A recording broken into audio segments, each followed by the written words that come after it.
The prosecution has shown phone records indicating 17 calls between you and David Moreno in the week before the murder, correct? That's right. We were planning. Planning. But not a single one of those calls was recorded, was it? No. And not a single text message between you discussing any murder plot exists, does it?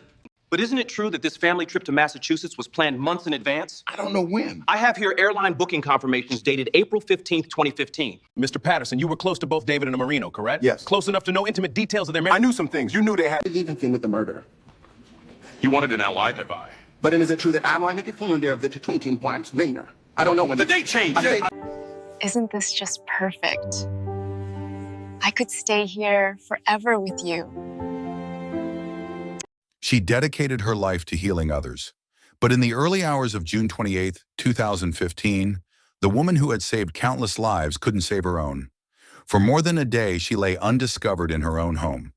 It wasn't until the following afternoon, Monday, June 29th, that a single emergency call from Palm Bay, Florida, would expose a conspiracy so intimate, so calculated, that it would shake the foundations of everything her community believed about trust, marriage, and the people we think we know best. Inside a small home on North Barrington Drive, a discovery so violent, so unexpected, would send shockwaves far beyond this peaceful neighborhood. The night before, a respected physician had returned home alone from a family trip, and within hours, someone inside this house attacked her with brutal precision. But how could a beloved doctor, a woman committed to healing others, be ambushed in her own kitchen? And more importantly, who knew she would be alone that night? Welcome to True Crime Files. If you're new here, this channel explores the most chilling true crime cases from around the world, stories of betrayal, deception, and the darkness that hides behind closed doors. If you find yourself captivated by these stories, take a moment to subscribe and tap the notification bell so you never miss an upload. Now let's continue. In the hours that followed, detectives would discover that the truth was far more tangled and far more sinister than anyone imagined. Before the headlines, before the investigation unraveled a web of betrayal, there was Dr. Elena Moreno. She was a respected holistic physician, a mother of 2 young girls, a woman known for her fierce compassion and unconventional approach to healing. Her patients described her as inspiring. Her colleagues called her brilliant, and her family saw her as the center of their world. Her life in Palm Bay seemed stable, a successful practice, a warm home, and a marriage to her husband, David Moreno, who managed the business side of her clinic. Together, they appeared to embody a portrait of suburban achievement. But beneath the surface, there were cracks, financial pressures, marital strain, arguments behind closed doors, and an insurance policy worth millions, a detail investigators would later scrutinize closely. Growing up without her father present, Elena developed a fierce independence. Friends would later recall that she was the kind of child who didn't wait to be told what needed to be done. She simply did it. She stood out not through loudness, but through determination. A determination that began early, with a dream that seemed impossibly large for a young girl from Massachusetts. She wanted to become a doctor. In high school, her discipline and intellect became impossible to ignore. She was a straight A student, the one who volunteered for extra assignments, the one teachers always trusted. When graduation came, Elena stood at the very top of her class valedictorian, a title she earned not through privilege, but through relentless effort. That drive carried her far from the familiar streets of Massachusetts all the way to the Caribbean nation of Grenada, where she enrolled at St. George's University School of Medicine. For many students, this was a rigorous test of endurance and resilience. For Elena, it was the next step in her lifelong mission. Classmates later described students from St. George's as grinders, people willing to push themselves harder than most. Elena fit that mold. After finishing her studies, she completed her residency at the University of Miami, taking on long nights, 24-hour shifts, and a workload that would break many young doctors. But she kept going. Eventually, her career took on a new shape, one that blended traditional medicine with a deeper curiosity. Elena believed the path to healing wasn't just in prescriptions or tests. It was in treating the whole person, mind, body, and lifestyle. Outside the clinic walls, Elena's life expanded in another direction: motherhood. She had 2 daughters who were just 11 and 8 at the time of her death. To them, she wasn't Dr. Moreno. She was simply mom, the one who packed their school lunches, helped with homework, and reminded them how deeply they were loved. People who knew her described her as warm, intensely loyal, and someone who had a gift for making others feel safe. Friends would often say that Elena gave more of herself to the world than she ever asked for in return. After years of traditional medical practice, Elena, alongside her husband, opened the Wholeness Center in Melbourne, near Palm Bay, Florida. The clinic focused on holistic care, nutrition, hormone therapies, wellness programs, lifestyle changes. It attracted patients who were seeking answers that ordinary medicine hadn't given them. She wasn't just good at her job, she was loved for it. Former patients described her as someone who listened with her full attention, someone who made time even when her schedule overflowed. She became the doctor people told their friends about, the one who remembered details, who stayed late, who believed healing required compassion, not just treatment. Her days were long. Most mornings began before sunrise. She would prepare her daughters for school, then drive through Melbourne's early traffic toward the clinic. Once there, she shifted immediately into doctor mode. Long hours filled with consultations, lab reviews, patient follow-ups, and careful guidance. By afternoon, she was balancing patient files with family logistics, school pickup times, after-school routines, dinner, bedtime stories. To many on the outside, she seemed to juggle the impossible. But to Elena, this was simply her life, her calling. What set Elena apart wasn't just her education or her credentials. It was her presence, the steady warmth she carried with her into every room. One friend later said, "Elena didn't just help you feel better, she helped you feel seen." Her colleagues saw her as a force of nature, driven, passionate, and endlessly patient. Her family saw her as their anchor, the source of comfort and stability. Her daughters saw her as the mother who somehow made everything fit into place. David handled much of the administrative and operational side of Elena's clinic. While she focused on patient care, he managed scheduling, business paperwork, and day-to-day logistics. Those who interacted with him saw him as the behind-the-scenes figure who kept the practice running smoothly. At this stage, Tyler Dean Hawkins appeared to have no connection to Elena Moreno or her world. He was simply a name that existed far from her life, a distant figure whose relevance had not yet emerged. Public records showed him as an independent figure, separate from the Moreno family, separate from the clinic, and separate from the community in Palm Bay. Beyond her immediate family, Elena was surrounded by a network of colleagues, neighbors, and friends who formed the social fabric of her daily life. At the Wholeness Center, Elena worked closely with medical staff, nurses, administrative coordinators, and other healthcare professionals. They admired her clinical knowledge, but more importantly, they respected the way she treated her patients, with patience, empathy, and attention. Neighbors in Palm Bay described her family as quiet, polite, and deeply routine-oriented. Their home sat in a peaceful, residential area, the kind of neighborhood where families walked dogs in the evenings, where people waved from driveways, and where small talk carried over backyard fences. Friends often recalled Elena's energy not loud, but warm. She showed up for school activities, remembered birthdays, and checked in on people when they were struggling. The people in her orbit were drawn to her reliability and her authenticity. Though the investigation had not yet begun, the agencies that would one day play a central role were familiar fixtures in the community. The Brevard County Sheriff's Office, local detectives, and forensic specialists were part of the region's normal law enforcement structure professionals who, at this stage of the story, had no connection to Elena's life. They existed only as distant elements of public safety, unaware of the events that would one day demand their full attention. Together, these individuals' family, friends, colleagues, acquaintances, and distant names formed the web of people surrounding Elena. A web that seemed stable, ordinary, and unremarkable. Nothing on the surface suggested where this story was heading. No tensions visible, no cracks apparent. But even in the calmest moments, every life holds unseen connections, threads that, when pulled, reveal more than anyone ever expected.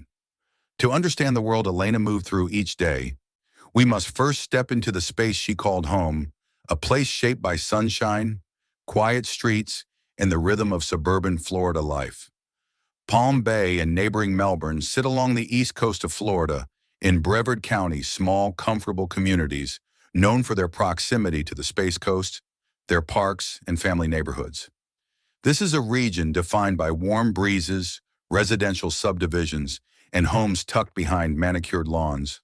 The Moreno family lived in a residential area typical of the region, a place where neighbors waved from driveways, where evening walks were routine, and where the tropical calm made it easy to feel relaxed, protected, at ease. Socioeconomic life in this part of Florida leans toward the middle and upper middle class. Many residents work in healthcare, aerospace, business, or tourism. Others are retirees drawn to the region's tranquility. The atmosphere is one of stability, not flashy, not chaotic, but steady and predictable. Crime, while not absent, is not the defining feature of the area. For families like the Morenos, danger felt distant, something that happened elsewhere, in stories on the evening news, not in the homes lining streets they knew by heart. This was the environment Elena returned to from long days at the clinic, a world that appeared steady and safe. A world where the unexpected rarely intruded, where the idea of violence felt impossible, and yet even the most peaceful places can hide the first quiet movements of a story about to shift. Within these familiar streets and behind these calm facades, events were already being set in motion unnoticed, unimagined, that would soon change the community forever. In the week before the murder, life for the Moreno family appeared to unfold in a familiar rhythm: work, parenting, travel, obligations. Nothing on the surface hinted at the storm quietly building underneath. That final week began with a trip, a family visit to Massachusetts. Elena, David, and their two young daughters had traveled north to see relatives, reconnect, and take a short break from the long days at their clinic in Florida. For most families, a trip like this would be simple and refreshing. But for Elena, obligations back home pressed heavily. Her practice demanded constant attention, and patients were waiting. According to publicly available reports, Elena made the decision to return to Florida earlier than her husband and daughters, planning to resume work while they stayed behind a few extra days. On June 27th, she boarded a flight alone, landing back in Florida late that night. She drove home to Palm Bay, the same home she had left days earlier, expecting nothing more than to prepare for her Monday schedule. Meanwhile, David remained in Massachusetts with their daughters. To outsiders, this arrangement didn't seem unusual, two working parents balancing travel and professional commitments. But later investigations would reveal subtle pressures inside the family, pressures that were not obvious at the time. Financial strains had begun to emerge in the months before the trip. Public records and trial testimony would later outline the family's mounting debts, concerns about the clinic's stability, and questions about long-term finances. None of this suggested violence, but it created a tension beneath the surface, one not easily seen from the outside. There were also hints of marital strain, mentioned by investigators during the later case proceedings. Nothing publicly confirmed as explosive, no dramatic fights, no documented threats, just the kind of private friction that builds slowly, silently, and often unnoticed by those standing at a distance. When Elena returned home alone that Saturday night, her world looked exactly as she had left it. Nothing seemed out of place, but the distance between her and her family, physical, emotional, logistical, was widening without her knowing. In the days that followed, relatives recalled that Elena was focused, determined, committed to her schedule. But as later investigations revealed, events had already been set into motion, events she could not have seen, even as she stepped back into her daily routine. What looked like a normal week, a family trip, a return home, the familiar pull of work would soon become the focus of an investigation stretching across state lines, exposing motives no one imagined, and a betrayal deeper than anyone could have predicted. Monday afternoon, June 29th, 2015. Dr. Elena Moreno was expected at her clinic early that morning, as she always was. But as the hours passed and she still hadn't arrived or called, concern began to grow. Her husband, David Moreno, still out of town with their children in Massachusetts, contacted a trusted family friend and neighbor, Dr. Victor Saldivar, and asked him to check on the house. Around noon, Dr. Saldivar walked up the driveway of the Moreno home on North Barrington Drive. Nothing appeared out of place, no broken windows, no sign of disturbance from the outside. But once he stepped inside, the silence felt wrong. The lights were off, the air still, the house too quiet. And then he found her, Elena Moreno lying on the kitchen floor lifeless. Next to her, a hammer, the very tool investigators would later confirm was the murder weapon. He called 911 immediately. Within minutes, deputies from the Brevard County Sheriff's Office arrived and secured the scene. Inside the kitchen, investigators documented what they could without yet understanding the full picture. A hammer beside the body, its presence consistent with the injuries. Blood evidence on the floor. Spatter indicating multiple blows, not a single strike, but a sustained, violent attack.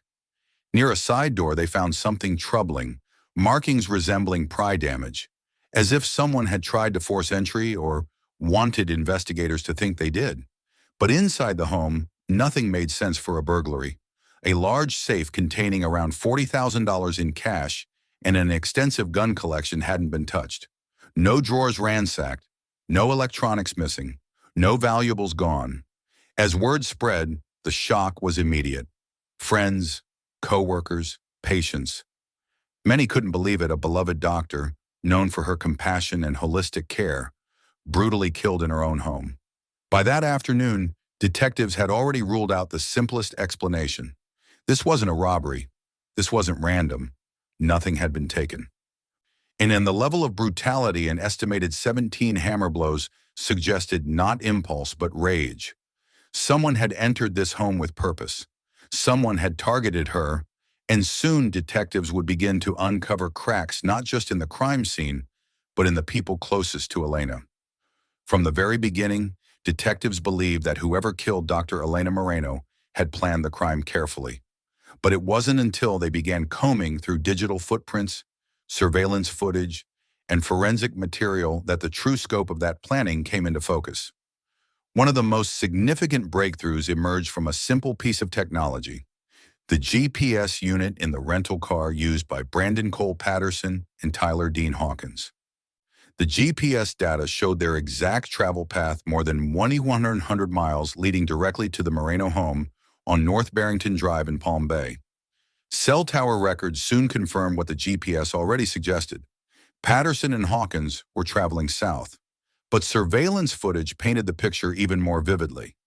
At a Walmart in South Florida, cameras captured Patterson and Hawkins walking through aisles and purchasing items investigators would later consider deeply suspicious: black towels, trash bags, wet wipes, a lock-picking kit, and black shoes.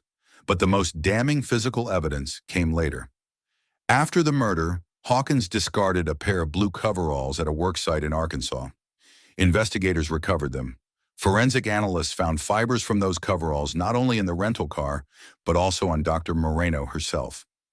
A direct connection physically placing Hawkins at the scene of the crime. Dr. Richard Brennan, the medical examiner, conducted the autopsy. His testimony would later become central to the case.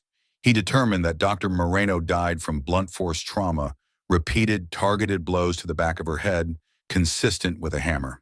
The pattern of injuries showed intention, force, and repetition. Piece by piece, investigators reconstructed the final 48 hours before the murder. They traced Patterson and Hawkins leaving Arkansas, arriving at the Moreno home in the early hours of June 28th, disabling the alarm, leaving briefly to buy additional supplies, returning to wait, and ultimately carrying out the attack. This was no impulsive act, no burglary gone wrong. Every mile driven, every purchase made.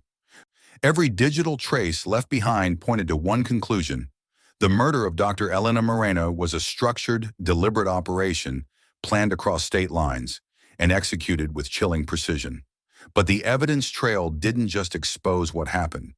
It revealed who was involved, and soon, investigators would uncover the motive behind the brutality. As evidence mounted, investigators faced a difficult question: not just who could kill a respected doctor in her own home, but why? And the closer they looked, the more one possibility began to dominate their attention. Early in the investigation, detectives did what they always do in cases like this. They looked inward, toward the people who knew Elena best: her friends, her patients, her colleagues, and eventually her family. Friends and co-workers spoke highly of Elena.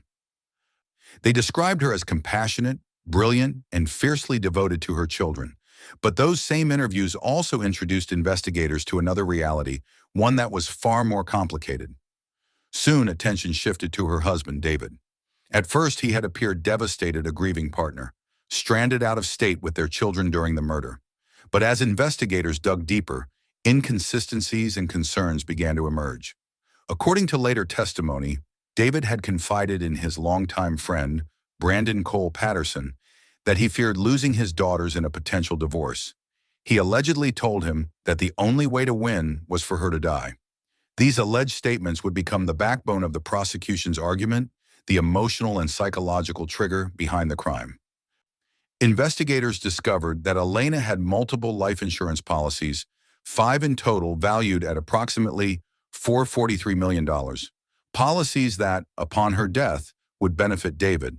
And behind the polished image of the Moreno family, there were signs of financial strain. Despite owning a successful clinic, they were reportedly living paycheck to paycheck. Bills were stacking up. Money was tight. The fad of comfort was beginning to crack. As detectives sifted through emails, texts, and personal messages, they uncovered a marriage that was far more complex than most people realized. Public reports mentioned discussions of an open marriage, unconventional relationships, and strains that had been quietly building for years. None of these revealed guilt on their own, but they painted a picture of a relationship facing pressure from many sides: financial, emotional, and relational. As the investigation progressed, 2 more names became central: Brandon Cole Patterson, David's childhood friend, and Tyler Dean Hawkins, an associate of Patterson's. Patterson, a man who had known David for decades, would later admit his role in the murder and testify for the state. He told investigators he acted because he believed David needed help and because he expected to be paid. Hawkins, meanwhile, had a reputation among acquaintances for being a talker, someone who liked to brag, someone who told stories. Few ever thought he was capable of a brutal killing, but the evidence told another story. The idea that a beloved doctor could be the target of a murder-for-hire plot stunned the community. News outlets across the country descended on Palm Bay, trying to understand how such a crime could unfold in a quiet Florida suburb. As suspicions hardened into theories, one question began to overshadow every part of the investigation. Could a man truly orchestrate the murder of his own wife and rely on friends to carry it out just for money and custody and control? Nearly 2 months have passed since the brutal killing of Dr. Elena Moreno. Detectives have followed every fragment of evidence: GPS logs, surveillance videos, phone records, yet one enormous question still hangs over the investigation: who ordered the murder? And then, in late August 2015, everything changes. A tip comes into law enforcement, a lead strong enough to send detectives straight to Arkansas, where both Brandon Cole Patterson and Tyler Dean Hawkins are living. This tip doesn't come from a stranger. It comes from someone inside Hawkins' personal life, someone who had overheard more than she was supposed to. According to investigators, Hawkins' girlfriend told them that Hawkins had confessed to her. He admitted he had been involved in the murder and that it wasn't random, it was arranged. She claimed Hawkins told her that the killing was a murder for hire, organized by David Moreno, with Patterson acting as the go-between. For detectives, this was the missing piece, the part of the story that tied the physical evidence to a human motive. In late August 2015, law enforcement moves in. Both Brandon Cole Patterson and Tyler Dean Hawkins are arrested in Arkansas. Their sudden capture brings the case into a new phase: the hunt for the mastermind. For months, detectives had quietly scrutinized David Moreno, his phone records, his financial situation, his relationship with Patterson. But it's what happens shortly after Elena's funeral that draws investigators in even deeper. According to public reports, investigators learned that David had disposed of computer equipment in a dumpster only hours after the funeral. The timing and the secrecy raised immediate questions. And when combined with Patterson's confession and Hawkins' girlfriend's statement, the puzzle finally aligned. In December 2015, David Moreno was charged with conspiracy and first-degree murder in connection with his wife's killing. The man who stood before cameras begging for answers, the man who claimed his life had shattered, was now accused of orchestrating the murder of the woman he had built that life with. The community reels. Friends, patients, neighbors, all stunned that the case has transformed from a heartbreaking tragedy into a murder-for-hire plot involving betrayal, financial pressures, and a friendship twisted into something deadly. With the arrests of Hawkins and Patterson and the dramatic charging of David Moreno, investigators finally have what they need: a clear, connected, evidence-supported chain of events linking Arkansas to Florida, friendship to betrayal, motive to action. What began as a mysterious killing has now revealed itself as a conspiracy, a well-planned, carefully coordinated hit. But the biggest questions remain. Why did they do it? And how will the jury react when the full story is finally told? After 4 years of investigation, arrests, and revelations, the case of Dr. Elena Moreno arrives where everything must be proven in the courtroom. Now jurors will hear the state's version of events and the defense's attempt to dismantle it. This is where the story becomes a battle of evidence, strategy, and credibility. Prosecutors lay out a direct, linear theory for the jury: A. David Moreno, the husband, as the mastermind; B. Brandon Cole Patterson, the longtime friend, as the intermediary; C. Tyler Dean Hawkins, the enforcer, the man who wielded the hammer.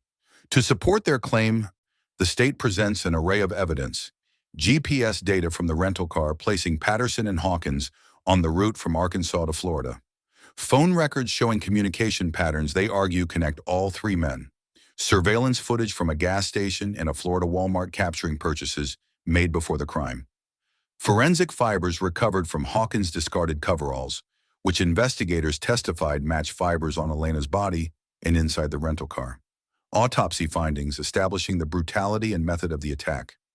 The prosecution frames the motive as twofold: money in the form of multiple life insurance policies totaling over $4 million, and fear, specifically David's alleged fear of losing custody of his daughters.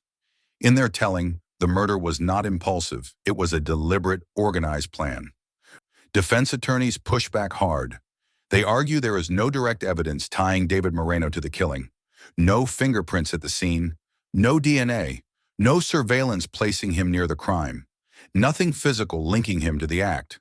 Instead, they tell jurors, the entire case against David rests almost entirely on the word of one man, Brandon Cole Patterson. The defense attacks his credibility relentlessly. They emphasize his criminal history, his admitted lies, and testimony that he had bipolar disorder, all raised to suggest he was unreliable, manipulative, and willing to say whatever prosecutors wanted in exchange for a deal. Their argument is simple. If Patterson lied about countless things in the past, why should the jury believe him now? They maintain that Patterson and Hawkins acted alone, for their own reasons, without David's involvement or knowledge. Medical examiner Dr. Richard Brennan takes the stand. He testifies that Dr. Elena Moreno died from blunt force trauma to the back of the skull, a total of 17 hammer blows. The violence, he explains, was severe, with wounds consistent with a small sledgehammer. Then comes the forensic evidence. Investigators describe the fibers found on Elena's clothing fibers, consistent with those from a jumpsuit Hawkins was seen wearing and later discarding during the return trip to Arkansas. Combined with GPS data and Walmart purchases, the state argues this forms a cohesive, undeniable chain. After closing arguments, the jury retreats to deliberate. Hours pass. By December 4, 2019, they return, guilty of first-degree premeditated murder and guilty of conspiracy to commit murder. During the penalty phase, jurors weigh aggravating and mitigating factors: the brutality of the attack, the planning, the alleged motive tied to money and custody, the emotional and physical suffering endured by the victim. In the end, the jury reaches another unanimous decision. They recommend the death penalty for David Moreno.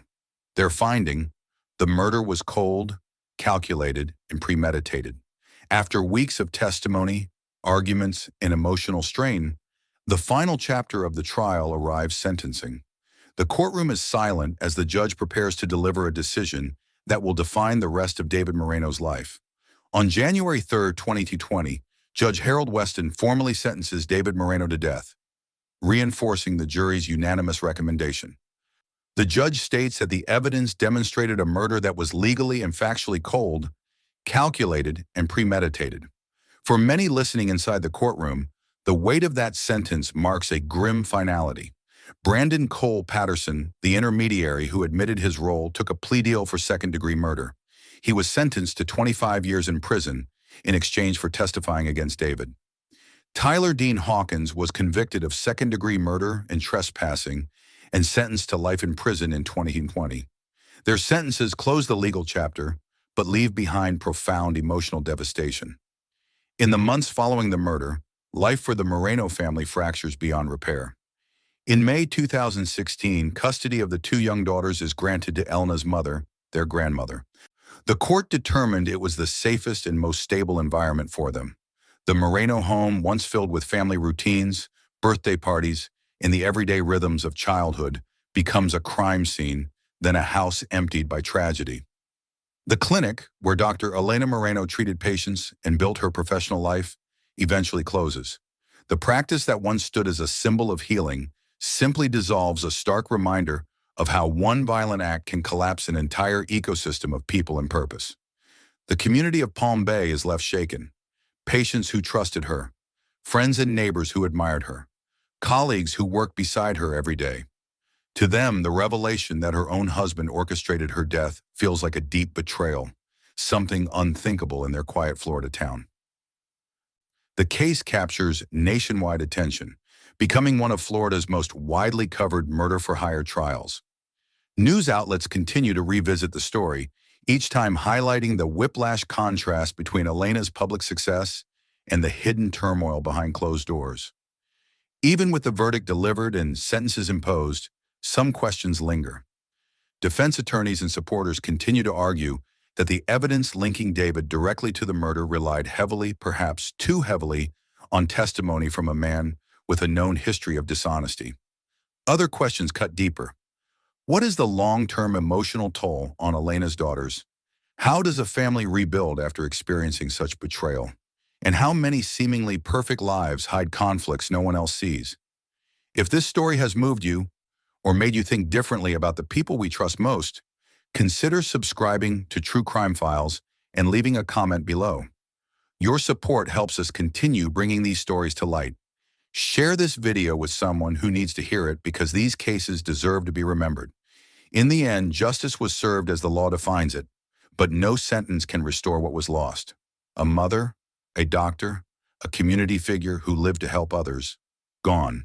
And two daughters left to grow up without the woman who loved them most. Because in the shadow of every case, behind every headline, there is a human cost that no courtroom can measure.